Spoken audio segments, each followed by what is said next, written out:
अस्सलाम वालेकुम everyone. I hope आप सब ठीक ठाक होंगे। अल्हम्दुलिल्लाह मैं भी बिल्कुल ठीक हूँ। घर की ऑर्गेनाइजेशन कभी भी मुकम्मल नहीं होती। आए दिन डेली चेंजेस भी करनी पड़ती हैं और डिफरेंट आइटम्स को दोबारा से ऑर्गेनाइज़ करना पड़ता है। बच्चों की जो जीन्स होती हैं ना, जो कैजुअल इनके ट्राउज़र्स होते हैं, वो यूं ही अगर उनकी कबर्ड में पड़े में है ना, तो बहुत ही अजीब सी लुक देते हैं। अच्छा, उनको ढूंढने में ख़ुद भी दिक्कत होती है। तो मैंने सोचा क्यों ना बहुत ही चीप ऑर्गेनाइज़र्स मार्केट में मिल रहे हैं, वो भी लोकल मार्केट में, जो कि मेरी बहुत फेवरेट है। तो ऐसे ऑर्गेनाइज़र्स ला के इनके हर सेक्शन को तरतीब दी जाए। वन बाय वन एक-एक सेक्शन को मैंने तरतीब देनी थी, सारी वार्डरोब को मैंने नहीं छेड़ना था। और मेरा रूल भी है कि जब काम स्टार्ट करते हैं ना, तो एक कॉर्नर को, एक एरिया को पकड़ लें, फिर उसको ऑर्गेनाइज़ करें। ये वो ऑर्गेनाइज़र्स हैं जो लोकल मार्केट में मुझे सिर्फ 300 के मिले हैं, पर पीस 300 का। बड़े फ्लेक्सिबल हैं ये बास्केट्स और फ़िलहाल तो मुझे ऐसा लग रहा था कि इसमें अच्छा अमाउंट चीज़ों का आ जाएगा। लेकिन जब जीन्स रखने की बारी आती है ना, तो जीन्स ऐसी चीज़ है कि जो जगह बहुत ले लेती है। फ़ोल्ड होते हुए भी वो काफ़ी सारी स्पेस लेती है। ख़ैर, यहाँ पे मैंने 2 बास्केट्स का यूज़ किया क्योंकि एक बास्केट में जीन्स नहीं आ रही थी। जीन्स को मैंने रोल-रोल किया और बास्केट्स में ही रखना शुरू किया। लेकिन मुझे बड़ी हैरत हुई कि एक बास्केट में सिर्फ़ 4 जीन्स आई थीं। बास्केट्स मुझे बड़ी-बड़ी लग रही थीं, ऐसा लग रहा था कि सारी जीन्स इसके अंदर आ जाएँगी। या आई थिंक मैंने रोल लंबाई की तरफ किया था, इसलिए चलें फ़िलहाल तो 4 जीन्स इसमें आ गई थी एक बास्केट में एंड सेकंड बास्केट भी मैंने यूज़ की, उसमें भी आके जीन्स का मामला तय हो गया था। अब मैंने जाके इसको रख दिया था अपनी बेटी के वार्डरोब के सेक्शन में कि उसको कलर एंड सिलेक्शन में कोई टेंशन ना हो। तो इस तरह मैं हर बच्चे की ना जितने भी ट्राउज़र्स हैं उनको अरेंज कर लूँगी। ये चीज़ अगर अरेंज हो जाए ना, तो सच में बहुत ज़्यादा आपको मेंटल रिलीफ़ मिलता है। बहुत उलझन होती है कपड़े क्यों बिखरे हुए हैं, स्पेशली पुटिंग्स में जब कपड़े बिखरे रहते हैं ना, तो बहुत ही बैड लुक आती है आपकी कबर्ड की भी एंड ख़ुद को भी बहुत टेंशन लगी रहती है। तो यूँ जी इन सिंपल चीप ऑर्गेनाइज़र्स में मैंने जीन्स को अरेंज कर दिया था। अब ये पड़े हुए वार्डरोब में अच्छे भी बहुत लगेंगे, मुझे उम्मीद है। अच्छा जी, हमारे घर में ना एक स्टोरेज का ख़ज़ाना होता है। वो अपने अंदर इतनी चीज़ें स्टोर करता है और बाहर से उसकी लुक बुरी भी नहीं लगती। मेरे घर में तो आई थिंक 12 इयर्स से ये ट्रेजर बॉक्स पड़ा हुआ है और इसमें इतना ट्रेजर मैंने छुपा के रखा हुआ है ना, कि आज मेरा दिल किया मैं आप सबको दिखाऊं। आई थिंक 2013 या 14 में मैंने ये लिया था और ये अभी तक माशाल्लाह ठीक-ठाक कंडीशन में है। चीज़-चीज़ पे भी डिपेंड करता है, कभी-कभी बहुत अच्छी चीज़ निकलती है। तो इसके ऊपर मैंने मैट्स डाले हुए हैं। ये है हमारा आयरन स्टैंड, मैं बताना भूल गई। इसके ऊपर बहुत सारे मैट्स डाल के हम लोग प्रेस करते हैं यहाँ पे, लेकिन इसके नीचे सेक्शंस में हम क्या रखते हैं, इसकी जो फर्स्ट ड्रॉअर है ना, बड़ी स्लिम सी है और बड़ी कम स्पेस है उसमें। तो इसको हमेशा मैं अपनी शूज़ वग़ैरह पॉलिश करने के लिए ही रिज़र्व रखती हूँ। आपके पास अक्सर ऐसे बॉक्सेस होते हैं जो कि वेस्ट हो जाते हैं, उनके ढक्कन टूट जाते हैं।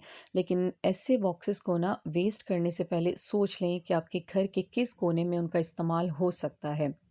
ये प्लास्टिक बॉक्स फेड हो रहा था। आपको पता है प्लास्टिक ज़्यादा इस्तेमाल होती नहीं है। इसके पीछे से आपको दिख रहा होगा कि सारा कलर इसका ख़राब हो रहा था। फिर ऐसे बॉक्सेस मैं जल्द ही डिस्कार्ड करती हूँ, किचन में नहीं रहने देती। तो मैंने सोचा हेल्पर को भी देने का फ़ायदा नहीं है, क्यों ना मैं इसको shoe brush and shoe polish वग़ैरह रख के समेट लूँ चीज़ों को। क्योंकि ये चीज़ें भी सिमटी हुई हो ना, तो आपको और आपके घर के हर मेंबर को पता होता है कि पॉलिश, शाइनर, ब्रश वग़ैरह कहाँ पड़े हैं। अक्सर हैबिट होती है ना बच्चों की भी या हस्बैंड की भी, ब्रश जहाँ किया वहाँ रख दिया, जहाँ शाइनर यूज़ किया वहाँ छोड़ दिया। लेकिन इस तरह असेंबल करने का ये फ़ायदा है कि हर कोई लाके इस बॉक्स में रखता है। अच्छा, इसमें ऐसे रिमोट मैं रख देती हूँ जो आते हैं बिल्कुल न्यू लेकिन यूज़ नहीं हो रहे होते। कुछ ऐसे स्प्रे जो आपके लॉक्स पे, आपके लोहे की चीज़ों पे आप करते हैं, मतलब ज़ंग हटाने वाले स्प्रे हैं ये। और ये बल्ब हैं जो मैंने एक्सचेंज करवाने हैं बिजली वाले से।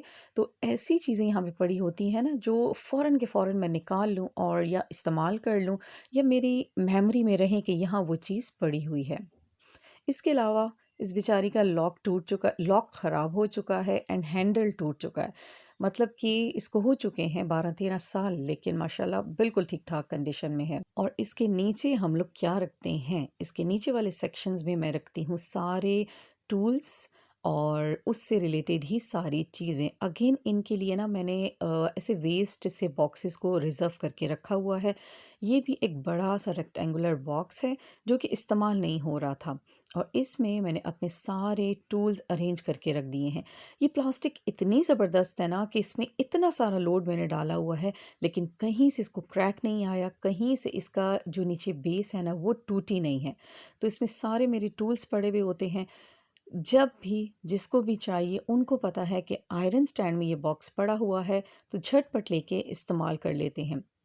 ऐसी कुछ टेप्स पड़ी हुई होती हैं जो आपके टैप्स वगैरह पे लगती हैं, कुछ ऐसे स्विच के जो होल्डर्स होते हैं वो पड़े हुए होते हैं।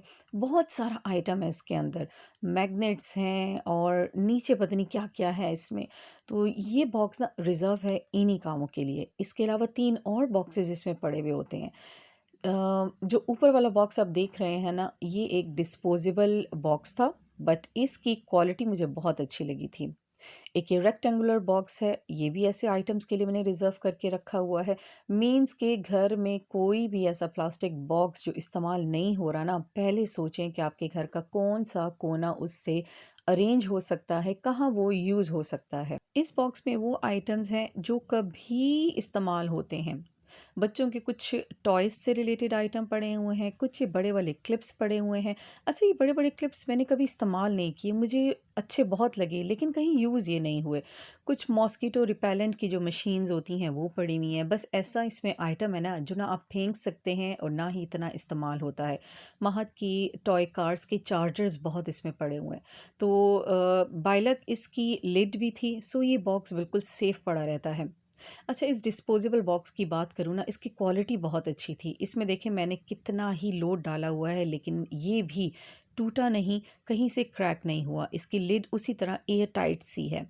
इसमें दुनिया जहाँ की कीलें हैं, पेच हैं, कुछ पर्दों से रिलेटेड वो रीलिंग्स टाइप होते हैं, वो पड़े हुए हैं, हर चीज़ इसमें पड़ी हुई है। तो ये चीज़ें वेस्ट नहीं हैं, ये चीज़ें पता है हमारे घर में क्लटर बहुत करती हैं। आप अपनी वार्डरोब्स में इनको नहीं रख सकते, आप कहीं ऐसी जगह नहीं रख सकते, किचन वगैरह में नहीं रख सकते, क्योंकि इनको देख के एक अजीब-सी टेंशन होती है कि ये वेस्ट आइटम है, इनको मैं घर से निकाल दूँ। लेकिन ये चीज़ें बहुत फ़ायदे वाली होती हैं। मेरे घर में जब भी कोई काम स्टार्ट होता है ना, हर कोई आके इस बॉक्स में ढूँढ रहा होता है। ये बॉक्स कॉर्नर से थोड़ा-सा टूट गया था, बाकी इसकी कंडीशन ठीक थी, लेकिन इसको भी मुझे डिस्कार्ड करने का दिल नहीं कर रहा था। इसमें मैंने रख दी हैं बच्चों की वो ग्लासेस जो कभी वो इस्तेमाल करते थे, इतनी क्यूट सी हैं। ख़ैर उनके पीछे जो जूनियर्स आ रहे हैं इंशाल्लाह उनको दे दूँगी, लेकिन मुझे किसी और को देने का दिल नहीं किया तो मैंने इसमें रख दी। स्किपिंग रोप्स हैं बच्चियों की, यहाँ पे सेफ़ रहती हैं। कुछ बचपन की उनकी स्मॉल हेयर ब्रशेज़ हैं। तो ये चीज़ें ऐसी होती हैं ना, ये कभी-कभी आपके दिल को बहुत अच्छी लगती हैं इनको देखना। तो इस तरह के आइटम्स ऐसे बॉक्सेस में मैं सेव करती हूँ। अच्छा, ये चीज़ें भी अरेंज ऑर्गेनाइज़ रहे ना तो घर बहुत नीट क्लीन रखता है। सिर्फ़ वार्डरोब्स एंड किचन इनकी क्लीनिंग नहीं होती। आई होप आपको ये व्लॉग अच्छा लगा होगा। लाइक, सब्सक्राइब एंड शेयर ज़रूर कीजिएगा। ऑर्गेनाइज़ेशन से रिलेटेड और भी अच्छी वीडियोज़ लेके आऊँगी। कीप कनेक्टेड, दुआओं में याद रखिएगा। टेक केयर एंड अल्लाह हाफ़िज़।